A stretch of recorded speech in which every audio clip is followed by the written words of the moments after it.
Hello, Om Namah Shivaya. मैं हूँ Shivangi Shulata Rai Chatterjee. Welcome in my channel Shulata's open window. Sagittarius ये आपका रीडिंग है. ये जो रीडिंग है ये 16 जनवरी से लेके 31 जनवरी 2025 की एनर्जी के ऊपर है. आपका love, relationship, career, finance, health, overall energy, studies सब कुछ देखते हुए हम लोग देख लेंगे कि 2025 का जनवरी का सेकेंड हाफ आपके लिए क्या लेके आ रहे हैं. ठीक है, तो चलिए देख लेते हैं. सैजिटेरियस यानी धनु, सैजिटेरियस धनु क्या लेके आ रहा है for Sagittarius. Two of air, two of air in your love area. आपका प्यार की जो कार्ड है वो है टू ऑफ एयर. एंड आपका जो करियर एंड फाइनेंस है that is page of water. And आपका जो ओवरऑल एनर्जी है, एक सेकेंड, दो कार्ड आ रहा है, वो है टू ऑफ वाटर. बाप रे बाप, दो दो दो दो. अच्छा सॉरी, इसका थोड़ा सा ये ओके. तो समझ में आ रहा है, ऐसा लग रहा है जैसे कोई रिश्ते को लेके आप थोड़ा कंफ्यूज हो. इधर चला मैं इधर चला, ऐसा हालत है. और पेज ऑफ वाटर यानी काम, कोई काम ऐसा आप शुरू कर रहे हो या कर चुके हो जिसमें आप एकदम नॉविश हो, एकदम आपका इनिशियल एनर्जी है, बहुत ही बच्चा वाला एनर्जी. और फाइनली जो ओवरऑल एनर्जी मुझे ऐसा लग रहा है जैसे टू ऑफ वाटर यानी आपको शायद जनवरी का एंड तक अपना जो हम सफ़र है, जो प्यार का पार्टनर है, वो आपको कंफर्म हो जाएगा कि कौन आपका पार्टनर है और आपको मिल जाएगा आपका ज़िंदगी का साथी. स्पिरिट का जो ब्लेसिंग कार्ड है that is communication. Yes, card number है 23. 3 + 2 = 5. 5 का नंबर का मतलब है कुछ स्टार्टिंग, एक नया शुरुआत, वो भी कम्युनिकेशन. आप जितना अच्छी तरीके से कम्युनिकेट करेंगे, जितनी अच्छी तरीके से आप अपने दिल की बात जुबान तक ले पाएंगे, सामने वाले की दिमाग तक घुसा पाएंगे, उतना ही आपकी अच्छी इमेज या बुरी इमेज, सब कुछ डिपेंड करता है. So communication is one of the best part, major part of life. ठीक है, तो ये इसको और अच्छे से बाद में एनालिसिस करेंगे आपके लाइफ के साथ. शुरू करते हैं अभी इस तीनों कार्ड को एनालिसिस करना. देख लेते हैं लेनॉर्मन डेक से. अगर आप धनु राशि के जातक है या तो फिर धनु लग्न के, सन मून राइजिंग, कोई ना कोई जगह पे अगर आपका सैजिटेरियस एनर्जी है, तो आपका एनर्जी के साथ साथ इस रीडिंग का एनर्जी का कहीं ना कुछ मैचिंग तो ज़रूर आपको मिलेगा. ठीक है, ओके. या द वीप, आपका एटीट्यूड के हिसाब से आपको चूज करना पड़ेगा कि कौन सा दिशा में जाना है. And then the cross road, exactly कामकाज की सिलसिले में भी वैसा ही है. एकदम शुरुआती तौर पे हो तो आपको समझ में नहीं आ रहा है किस तरफ चलने से आपको सक्सेस मिलेगा. And the final is the rider. Finally आपको मिल जाएगा किसका हाथ आपको पकड़ना है. That is really a good news. Okay, और 3 कार्ड ले लेंगे रीडिंग को आगे बढ़ाने के लिए. सैजिटेरियस, अगर आप नया होना सैजिटेरियस, तो मेरे इस रीडिंग के माध्यम से आपको कुछ ना कुछ मैसेज ज़रूर मिलेगा.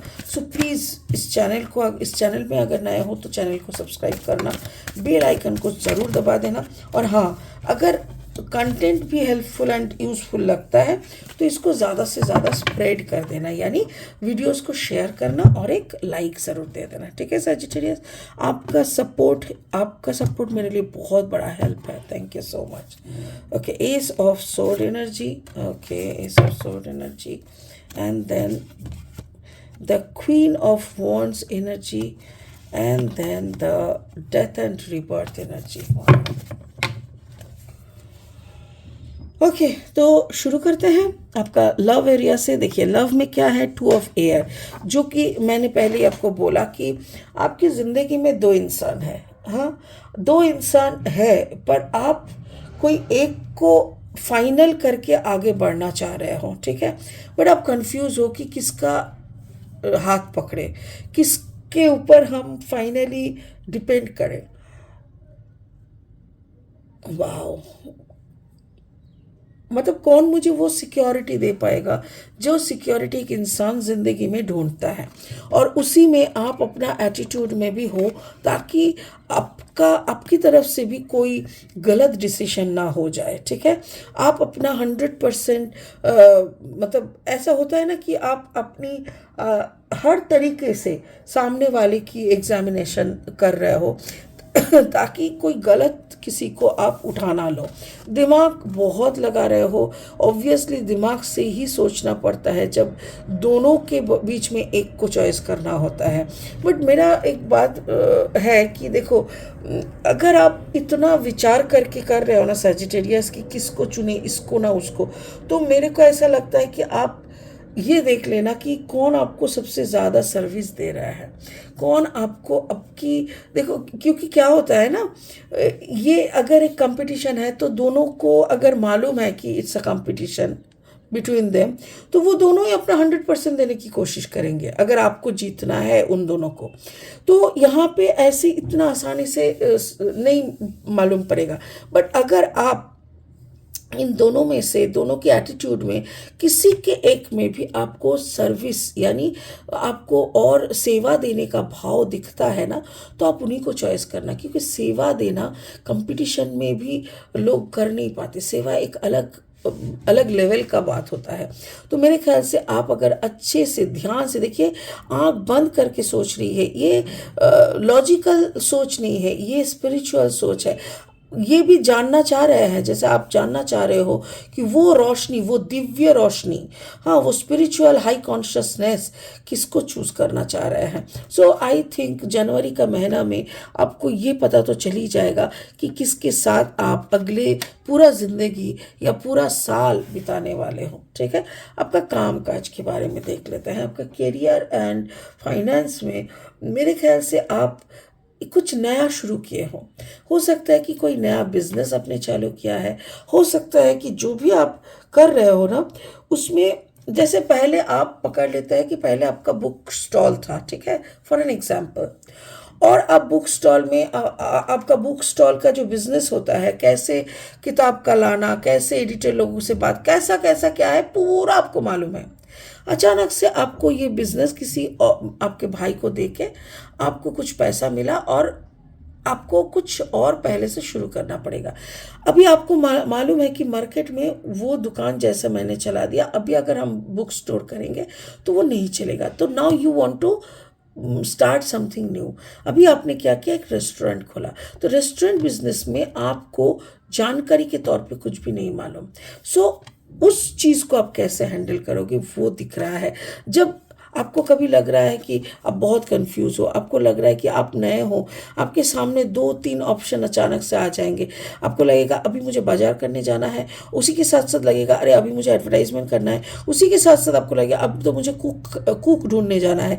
तो तीनों काम एक इंसान नहीं कर सकता। तो आपको हर वक्त ये मालूम, ये हो सकता है कि आप एक क्रॉस रोड में खड़े हो, हर वक्त आप कंफ्यूज रहोगे, कंफर्मेशन के लिए आपको थोड़ा सा टाइम लगेगा। बट सेजिटेरियस, आप एक फायर साइन के इंसान हो, आपके दिमाग में पैशन एक ऐसा लेवल पे होता है ना कि आपको मालूम है कि कंफ्यूजन तो है, बट इसी कंफ्यूजन के अंदर से मुझे अपना कंफर्मेशन निकालना होगा। मुझे अपने अंदर की जो रोशनी है उस रोशनी से देखना पड़ेगा कि भाई हमको क्या करना है, हमको किस तरफ पहले जाने से ज़्यादा मुनाफा होगा, और वो आप कर लोगे क्योंकि आपके अंदर वो क्वालिटी पहले से है। इसीलिए अगर इंसान चॉइस करने की बात हो या काम चॉइस करने की बात हो या बिजनेस कौन सा तरफ से आगे बढ़ाने से बात और बढ़ेगा, कोई भी सिचुएशन हो, आप आराम से बेफिक्र होके अपने ऊपर भरोसा कर सकते हैं क्योंकि आपके अंदर वो कनेक्टिविटी, वो कनेक्शन ऑलरेडी है ताकि आपको आपकी सक्सेस अपने अंदर ही दिख सके। Finally the overall energy is 2 of water यानी 2 ऑफ कप्स। 2 ऑफ कप्स का मतलब है कि आपको यहाँ पे जो आप दोनों में से किसको चॉइस करना है सवाल लेके खड़े थे, यहाँ पे मुझे दिख रहा है कि आपने कोई वाटर साइन को चूज किया है, cancer, Pisces, Scorpio, mainly Scorpio शायद, और ऐसा एनर्जी को आपने चूज किया है जो आपको पागलों की तरह प्यार करते हैं, जो आपसे जिनका जिंदगी शुरू, आपसे जिनका दिन शुरू होता है और आप ही पे आके दिन खत्म होता है, ऐसा कोई इंसान को आपने चूज किया है और वो ही आपके लिए एक नंबर ही है, like number 1% of your life, और वो उन्होंने आपके साथ जीने मरने की कसम खाई है। ऐसा लग रहा है उनके तरफ से भी अगर मैं आपको देखूं तो ऐसा लग रहा है जैसे उनका एक पुनर्जन्म, डेथ एंड रिबर्थ। वो जब तक इस सिचुएशन में कंपटीशन में खड़े थे ना, तब तक वो जैसे मरे हुए थे। उनका ऐसा लग रहा था, हे भगवान प्लीज़ मेरे को जिता दे, मेरे को और कुछ नहीं चाहिए, प्लस प्लीज़ मेरे को जिता दे। वो भी उसने जीत लिए, और वो उनको मालूम पड़ गया कि ही और she is the number 1 and the main character of Sagittarius life.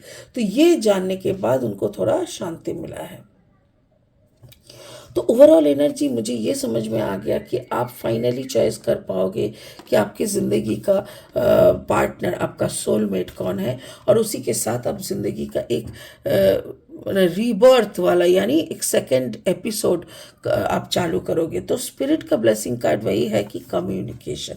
यहाँ पे कम्युनिकेशन क्या बोल रहा है, देखो आप बात करके ही पता किए हो कि इस सिचुएशन में जो दोनों खड़े थे उनमें से किसको लेना है। अब बात करके ही यहाँ का सिचुएशन को हैंडल करोगे।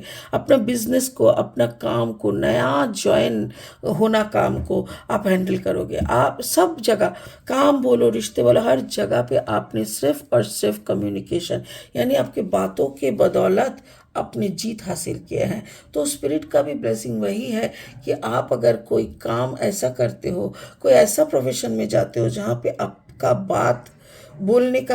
आपका बोलने का जो तरीका, स्ट्रैटेजी है, that is the last word of the thing, तो वो आपके लिए बहुत अच्छा होगा। बाकी स्पिरिट का ये कहना है कि अगर आप कोई कम्युनिकेशन की काम करते हो, जैसे मेरी तरह बात करना ही मेरा काम है, या तो फिर अगर आप पब्लिक स्पीकर हो या ऐसा कुछ हो, तो वो प्रोफेशन आपके लिए बहुत अच्छा रहेगा। इनिशियली आपको लगे कन्फ्यूजन है, बट डोंट वरी, आप कॉन्फिडेंस आपको मिल जाएगा। ठीक है, तो चलिए इसी बात के साथ इस रीडिंग को यहीं ख़त्म करते हैं। फिर मिलेंगे बहुत जल्दी बहुत इंटरेस्टिंग वीडियोस के साथ। तब तक के लिए बाय बाय, थैंक यू।